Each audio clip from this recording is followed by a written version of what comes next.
4 ಗಂಟೆಗೆ ಇದು ಇನಾಗ್ರೇಷನ್ ಆಗಲಿದೆ. Shrimati MS Archana IAS officer, managing director, Chamundeshwari electricity corporation limited Mysuru, ಇವರು ಉದ್ಘಾಟನೆ ಮಾಡಲಿದ್ದಾರೆ. ಅದಲ್ಲದೆ ಹಲವಾರು ಚೀಫ್ ಗೆಸ್ಟ್ಗಳು ಬರ್ತಾ ಇದ್ದಾರೆ. ಆ ಫಂಕ್ಷನ್ ಬಂದು ಇನಾಗ್ರೇಷನ್ ಭಾಗವಹಿಸಿ ಇದನ್ನ ಯಶಸ್ವಿ ಆಗಬೇಕು ಅಂತ ಕೇಳ್ಕೊತಾ ಇದ್ದೀನಿ. ನಮಸ್ಕಾರ. Office of the development commissioner handicraft, government of India, ministry of textiles ಇಂದ ಇದನ್ನು ಆಯೋಜನೆ ಮಾಡಲಾಗುತ್ತೆ. ಇದರಲ್ಲಿ ಬರೋ ಎಲ್ಲ ಆರ್ಟಿಸನ್ಸ್ಗಳನ್ನು ಫ್ರೀಯಾಗಿ ಉಚಿತವಾಗಿ ಫುಡ್ ಕೊಡ್ತಾ ಇದ್ವಿ, ಉಳ್ಕೊಳ್ಳೋಕೆ ವ್ಯವಸ್ಥೆ ಮಾಡ್ತಾ ಇದ್ವಿ, DATA ಕೊಡ್ತಾ ಇದ್ವಿ. ಸೊ ಗಾಂಧಿ ಶಿಲ್ಪ 2026 ಈ 7 ವರ್ಷ ಮಾಡೋದಕ್ಕೆ ನಮ್ಮ ಸರ್ಕಾರ ಇತ್ತು ವೈಡ್ ಪಬ್ಲಿಸಿಟಿ ಕೊಟ್ಟು ಜನರು ಬಂದು ನೋಡಿ. ಸೊ ಇದು ಅಡ್ವಾಂಟೇಜ್ ಅಂತಂದರೆ ಅವ್ರು ಏನು ಪ್ರಾಡಕ್ಟ್ಸ್ ಮಾಡ್ತಾರೋ without any middle man, so ಡೈರೆಕ್ಟಾಗಿ ಯಾರು ಮ್ಯಾನುಫ್ಯಾಕ್ಚರ್ ಮಾಡ್ತಾರೋ ಅವರಿಂದಾನೇ ಖರೀದಿ ಮಾಡ್ಕೋಬೋದು, ಅವರಿಂದನೂ ಅವ್ರ ಪ್ರಾಡಕ್ಟ್ಸ್ ನೋಡ್ಬೋದು. ಅದಕ್ಕೋಸ್ಕರ ಈ ಒಂದು ಗಾಂಧಿ ಶಿಲ್ಪ 2026 ಆರ್ಗನೈಸ್ ಮಾಡಿದ್ವಿ. ಸೊ ಶ್ರೀ ಮಂಜುಸ್ವಾಮಿ ಅವರು ಅಸಿಸ್ಟೆಂಟ್ ಡೈರೆಕ್ಟರ್ ಅವರು ಇದ್ರ ಬಗ್ಗೆ ಮಾಹಿತಿ ನೀಡಬೇಕು ಅಂತ ಕೇಳ್ತಾರೆ. ಶಿಲ್ಪ ಬಜಾರ್ ಮೇಳವನ್ನು ಆಯೋಜನೆ ಮಾಡಲಾಗಿದೆ. ಈ ಮೇಳವು 28/2/2026 ನಮ್ಮ JSS ಮೈಸೂರು ಅರ್ಬನ್ನಲ್ಲಿ ನಡೆಯಲಿದೆ. ಇಂದಿನ ನಮ್ಮ ಪತ್ರಿಕಾಗೋಷ್ಠಿಯಲ್ಲಿ ನಮ್ಮ ಜೊತೆಗಿರುವವರು ಶ್ರೀ B. ಇಳಂಗೋವನ್, ಉಪನಿರ್ದೇಶಕರು, ತಾಂತ್ರಿಕ ಶಿಕ್ಷಣ ವಿಭಾಗ, JSS ಮಹಾವಿದ್ಯಾಪೀಠ ಮೈಸೂರು. ಶ್ರೀ ಮಂಜುಸ್ವಾಮಿ DT, ಸಹಾಯಕ ನಿರ್ದೇಶಕರು, ಕರಕುಶಲ ಸೇವಾ ಕೇಂದ್ರ ಮೈಸೂರು. ಹಾಗೂ ನನ್ನ ಹೆಸರು ರಾಕೇಶ್ ರೈ, ನಾನು ಸಂಯೋಜನಾಧಿಕಾರಿಯಾಗಿ JSS ಮೈಸೂರು ಅರ್ಬನ್ನಲ್ಲಿ ಕಾರ್ಯನಿರ್ವಹಿಸ್ತಾ ಇದ್ದೇನೆ.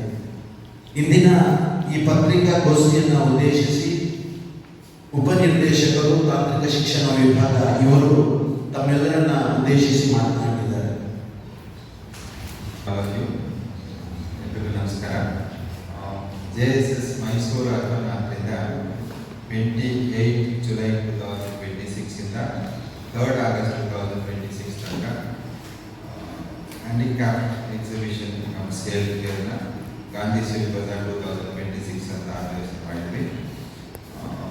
ಮೈಸೂರು ಅರ್ಬನ್ 2007ರಿಂದ ಫುಲ್ ಫಂಕ್ಷನ್ ಆಗಿ ಇಲ್ಲಿ ತನಕ 153 ಈವೆಂಟ್ಗಳನ್ನ ಮಾಡಿದ್ವಿ. ಬೇರೆ ಬೇರೆ ರಾಜ್ಯದಿಂದ ಸುಮಾರು ಆರ್ಟಿಸನ್ಸ್ ಬಂದು ಅವರ ಪ್ರಾಡಕ್ಟ್ಸ್ಗಳನ್ನ ಡಿಸ್ಪ್ಲೇ ಮಾಡಿ ಮತ್ತು ಸೇಲ್ ಮಾಡ್ತಾ ಇದ್ವಿ. ಈ ಸಲಿನೂ ಈ 7 days ಕಾರ್ಯಕ್ರಮ 28ರಿಂದ 3 ಆಗಸ್ಟ್ ತನಕ ಗಾಂಧಿ ಶಿಲ್ಪ ಆರ್ಗನೈಸ್ ಮಾಡಿದ್ವಿ. ಇದರಲ್ಲಿ ಬೇರೆ ಬೇರೆ ರಾಜ್ಯದಿಂದ ಅಂದರೆ ಕರ್ನಾಟಕ, ತಮಿಳುನಾಡು, ಕೇರಳ, ಆಂಧ್ರ ಪ್ರದೇಶ್, ತೆಲಂಗಾಣದಿಂದ ಒಂದು 50 ಸ್ಟಾಲ್ಗಳನ್ನು ನಾವು ಮಾಡ್ತಾ ಇದ್ವಿ. ಇದರಲ್ಲಿ ಚನ್ನಪಟ್ಟಣ ವುಡನ್ ಟಾಯ್ಸ್ಗಳು, wooden carving artifacts, bronze sculptures, Kalamkari paintings, boutique products, Kanchipuram silk sarees, cotton sarees, imitation jewellery, terracotta, clays, artistic leather crafts, bamboo and cane products ಇಂತಹ ಹಲವಾದ ವಸ್ತುಗಳನ್ನ ಪ್ರದರ್ಶನ ಮತ್ತು ಸೇಲ್ ಇಟ್ಟಿದ್ವಿ. ಸೊ ಇದರ ಮೇನ್ ಉದ್ದೇಶ ಏನಂತಂದರೆ ಈ ಥರ ಕಲಾಕಾರರು ಅವ್ರು ಏನು ಮಾಡ್ತಾ ಇದ್ರೋ ಅವ್ರಿಗೊಂದು ಪ್ಲಾಟ್ಫಾರ್ಮ್ ಕೊಟ್ಟು ಅವರು ಎಕ್ಸಿಬಿಷನ್ ಮಾಡಿ, ಅದಲ್ಲದೆ ನಮ್ಮ ಸೌತ್ ಇಂಡಿಯನ್ ಕಲ್ಚರ್ನ ನಾವು ಮುಂದಕ್ಕೆ ತರಕ್ಕೆ ಇದೊಂದು ಅವಕಾಶ ಮಾಡಿಕೊಂಡಿದ್ವಿ. ಸೊ ಇದರಲ್ಲಿ 50 ಸ್ಟಾಲ್ಗಳನ್ನ. ನಮಸ್ಕಾರಗಳು.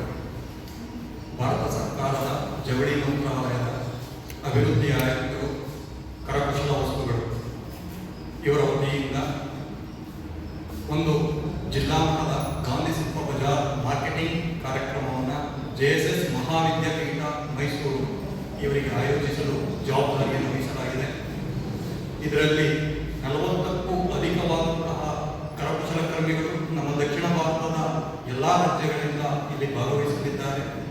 ಈ ಕರಕುಶಲ ಕಾರ್ಮಿಕರಿಗೆ ಒಂದು ತಮ್ಮ ಉತ್ಪನ್ನಗಳನ್ನು ಗ್ರಾಹಕರಿಗೆ ಪರಿಚಯಿಸುವಂಥದ್ದು ಹಾಗೂ ಮಾರಾಟವನ್ನು ಮಾಡುವಂತಹ ವೇದಿಕೆಯನ್ನು ಕಲ್ಪಿಸಿಕೊಡುವಂಥದ್ದು ಈ ಕಾರ್ಯಕ್ರಮದ ಒಂದು ಮುಖ್ಯ ಉದ್ದೇಶವಾಗಿದೆ. ಇದರಲ್ಲಿ ಕರಕುಶಲಕರ್ಮಿಗಳ ಜೀವನೋಪಾಯವನ್ನು ಉತ್ತಮಪಡಿಸುವುದರ ಜೊತೆಗೆ ನಮ್ಮ ಸಂಸ್ಕೃತಿ ಹಾಗೂ ಆ ಕರಕುಶಲದ ಪರಂಪರೆಯನ್ನು, ಭಾರತದ ಶ್ರೀಮಂತಿಕೆಯ ಒಂದು ಪರಂಪರೆಯನ್ನು ಜನಸಾಮಾನ್ಯರಿಗೆ ಪರಿಚಯಿಸುವಂಥದ್ದು ಹಾಗೂ ಅದನ್ನು ಮಾರಾಟ ಮಾಡುವಂಥದ್ದು ಯಾವುದೇ ರೀತಿಯಾದಂತಹ ಮಧ್ಯವರ್ತಿಗಳ ಹಾವಳಿ ಇಲ್ಲದೆ ತಮ್ಮ ವಸ್ತುಗಳನ್ನು ನೇರವಾಗಿ ಗ್ರಾಹಕರಿಗೆ ನಮ್ಮ ಕರಕುಶಲಕರ್ಮಿಗಳು ಮಾರಾಟ ಮಾಡುವಂಥದ್ದಾಗಿದೆ. ಹಾಗೂ ಇದರಲ್ಲಿ ಅವರು ಬರುವಂತಹ ಪ್ರಯಾಣ ಬಗ್ಗೆ ಆಗಿರ್ಬೋದು, ದಿನನಿತ್ಯದ ಬಗ್ಗೆ ಆಗಿರ್ಬೋದು, ಮತ್ತು ಅವರಿಗೆ ಊಟದ ಉಪಚಾರಗಳನ್ನು ಭಾರತ ಸರ್ಕಾರದ ಜವಳಿ ಮಂತ್ರಾಲಯ ಅಭಿವೃದ್ಧಿ ಆಯುಕ್ತರ ಇಲಾಖೆಯಿಂದ ಇದನ್ನು ಸಂಪೂರ್ಣವಾಗಿ ಪ್ರಾಯೋಜಕತ್ವದಲ್ಲಿ ನಡೆಸ್ತಾ ಇದ್ದೀವಿ. ಇದಕ್ಕೆ ಮೈಸೂರಿನ ಜನತೆಯಲ್ಲಿ ನಾವು ಕೇಳ್ಕೊಳ್ಳೋದೇನಪ್ಪ ಅಂತಂದರೆ, ಎಲ್ಲರೂ ಉಚಿತವಾದಂತಹ ಪ್ರವೇಶವಿದೆ, ಎಲ್ಲರೂ ಬಂದು ಭೇಟಿ ನೀಡಿ ಅವರು ಈ ಕರಕುಶಲ ವಸ್ತುಗಳನ್ನು ಖರೀದಿ ಮಾಡುವುದರ ಮುಖ್ಯವಾಗಿ ನಮ್ಮ ಕರಕುಶಲ ಕರ್ಮಿಗಳನ್ನು ಪ್ರೋತ್ಸಾಹಿಸಬೇಕಾಗಿ ಈ ಮೂಲಕ ನಾನು ಕೇಳ್ಕೊತಾ